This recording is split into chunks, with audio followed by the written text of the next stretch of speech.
Norm of the North is a pile of garbage. It fails on every level, both in animation and in filmmaking. This movie should be shown in classes to show exactly how not to make an animated film.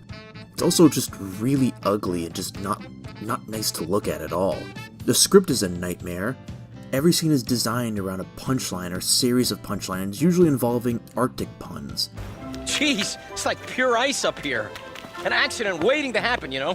I'm not just gonna be a furry robot sitting in an ice cubicle. Everything that happens is an excuse to make more puns. There barely is even a story. There are no scenes, just shenanigans that lead to more shenanigans.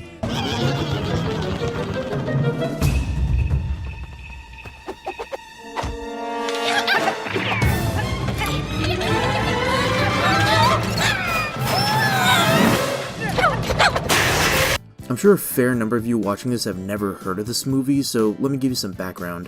This movie was produced by Splash Entertainment. If you haven't heard of them, their body of work includes the Bratz franchise. Wow, this suite is like amazing. Look at all this neat stuff. And Butt Ugly Martians. We are the Martians, the Butt Ugly Martians. With a record like that, it makes complete sense why this movie got a theatric release by Lionsgate. This movie feels like two completely different ideas competing to be the most important thing in it. The result's almost completely incoherent. So many of you are probably wondering what the plot is. Well, I'm gonna try to explain it, but honestly, I'm also having trouble remembering it myself. Before watching Norm of the North, I figured I'd look at a trailer to see how they were selling it. But I'm still having trouble figuring this out. Here's my attempt at the plot. Norm is a polar bear who inexplicably walks on 2 feet and can talk human. Also, he twerks. All around me are familiar faces, worn out places, worn out faces. Twerking? Have some self-respect, Norm. He discovers human tourists are flocking to the Arctic in ever-increasing numbers. They're also planning on setting up homes and neighborhoods in the Arctic as well. Since this could threaten the lives of the animals there, Norm attempts to sabotage the humans' plans. But it doesn't really work. This real estate woman named Vera tries to go figure out how to sell the homes after the sabotage happens.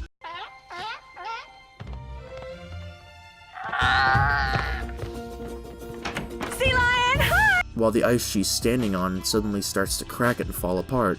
Norm notices this and charges to save her.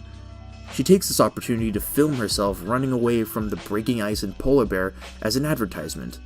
She pitches the idea to her boss, Mr. Green, to use as a way to sell the Arctic to the public. So Norm gets back on the model home that's being shipped back to New York to get a ride. Eventually, he meets Mr. Green and gets a job selling the Arctic to the public. Since Norm walks and talks like people, everyone thinks he's a very committed method actor in a polar bear suit. He learns his grandfather, who is also a walking, talking polar bear, is being held captive by Mr. Green. So Norm has to rescue his grandfather and save the Arctic. That might seem like a completely straightforward kids animated movie plot, but keep in mind, anything resembling a plot in this movie is nearly drowned out by all the nonsense and stupid garbage this movie is loaded with. But everyone's already ranted about how this film is trash from a filmmaking standpoint, so let's look at this from an animation standpoint. It's bad. This is probably one of the worst animated movies I've ever seen. Many of you are looking at this and are thinking, I don't know what you're talking about, this animation looks fine, it might even be good. Okay, yes, so from a technical standpoint, this film's animation is serviceable, but like really low quality serviceable. The whole movie looks like it wasn't even finished rendering before they shipped it out. When I say worst animation, I'm talking about something more than just what you see on the surface. I'm talking about things like character animation, gesturing, basic animation skills, background design, pacing, etc. This film has these, but they're put together so poorly it's amazing to me that this got a theatrical release. Let me break it down for you. The character design and animation is all over the place. There's almost no consistency between how a character looks and how they move. Some of the most memorable anime characters in the world, Hades, Tarzan, Ursula, They all have very distinct character designs and animations that work with each other to deliver a very specific performance. Let's pretend you've never seen Disney's Tarzan before and someone shows you a picture of him, and the only thing you're told was he was raised by gorillas. You'd probably be like, yeah, I can see that when you see this picture. You look at the long legs and arms, and large detailed hands and feet and the stand he's in, and you can easily picture him climbing and swinging on branches. His inquisitive eyes make him seem curious while also cautious. His thin yet muscular build shows he's athletic and agile. All these things are proven to be true in Disney's Tarzan. We learn all that from just his character design. It all fits. Same thing with Ursula, same thing with Hades. Now, let's look at Norm. Looking at this character design, and not knowing anything else about the character besides he's a polar bear, how do you picture him moving around? Certainly not like this, right? Listen. Baby, baby, won't you take my hand? Faces, worn out places, worn out faces. Then there's some character designs that make no sense to me. Like, why does a seagull have glasses? Where did he get glasses from? Why? I think it's because he's voiced by Bill Nighy, and Bill Nighy has glasses. So the seagull needs glasses just like Bill Nighy. It feels like they wrote these characters, then got the voice actors, then designed the characters to look sort of like the actors themselves. Vera kinda looks like Heather Graham. Mr. Green kinda looks like Ken Jeong. Norm also looks a little bit more like Rob Schneider than the other bears. It's like they got a street artist to draw a caricature of Ken Jeong as a villain character and then they made him slithery and noodly. As an animation nerd, I do enjoy seeing the different ways a character twists and turns and stretches around. Like, it's an interesting way of him interacting with his environment. But it's distracting from the story because it's so overly animated. This isn't exclusive to him either. Every character is overly animated. Check out this moment where Norm is walking down the road and talking to an actor in a polar bear costume. Instead of just walking and talking, both characters make these outrageous gestures and poses and move around so much. It's so obnoxious, just walk and talk! Even the actor in the costume has no continuity to his actions. In the walking scenes, he has like this waddling walk cycle, like he has to move that way because a costume is cumbersome and it's kind of big. But the scene immediately before that, he's zipping around and posing at lightning speeds like the costume has like no physics to it at all. Can you just pick one animation style for each character? Come on, guys. Holy shit, we still haven't even talked about the worst part of the movie yet. The lemmings are cancer-made CGI. They're basically just minions, but fuzzy. They exist to do nothing but shenanigans in a scene. Help yourselves!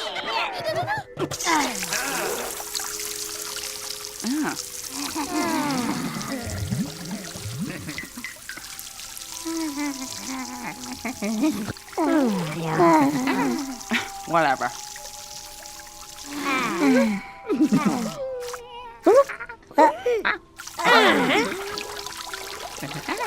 Their thing is that they can be subjected to any kind of violence, but they will be totally fine and recover immediately afterward. Ooh. If you guys had phones, I'd be worried about you. This means that when nobody knows how to end a scene, they'll just cut to the lemmings doing things.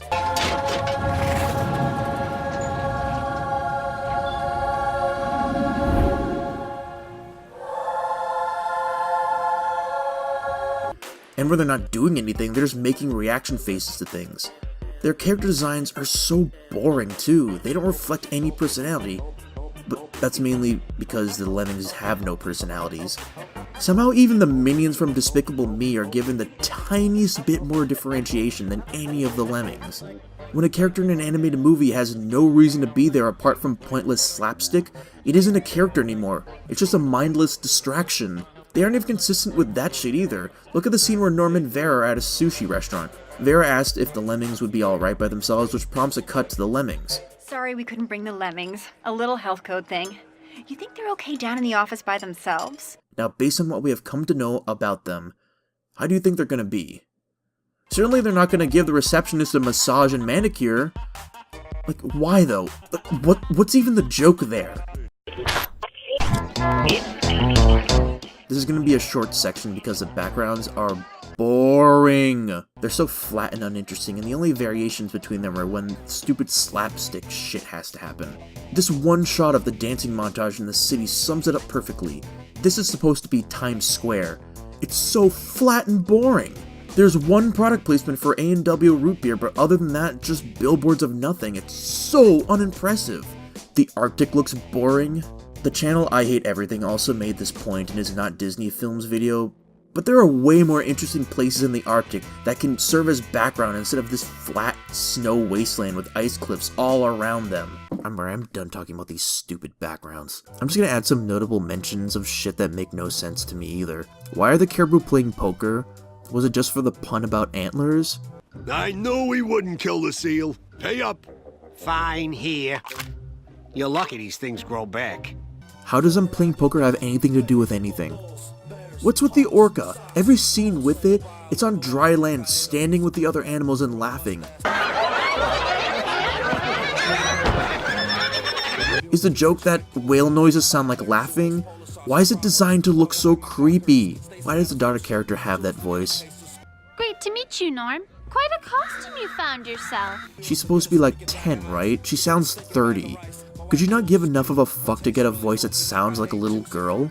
This movie feels like each of the animators was given an entire character and told to animate all their scenes to the script, but no one was allowed to talk or collaborate with each other. You know, to make things fit together. These people are clearly skilled animators who understand the basics, so what happened? I'm guessing the corporate suit saw Minions and Despicable Me and Shrek and told the studio, just combine all those into one thing. So they shambled together something that looked passable but was a weird Frankenstein's monster of different ideals and styles. I think I would be more comfortable blaming this mess on the management of the project. Either they were lazy or had no clue how to run things. I can't pretend to know what actually happened since I wasn't there, but the movie makes it abundantly clear that this wasn't some passion project with heart to it. It's just some garbage thrown together to sell to kids because fuck it. What more is there even to say about this movie? I don't know who gains anything from this besides the people who got paid. I really hope even the animator has moved on to something better than this. I would love to know who did what scene to see what they've done before and since. Beyond that, this movie can go to hell. I'll be back. I gotta get some more ice. Back in the damn Buick. I should go to the damn bar. I saw Dick once in the Eatons and the sports.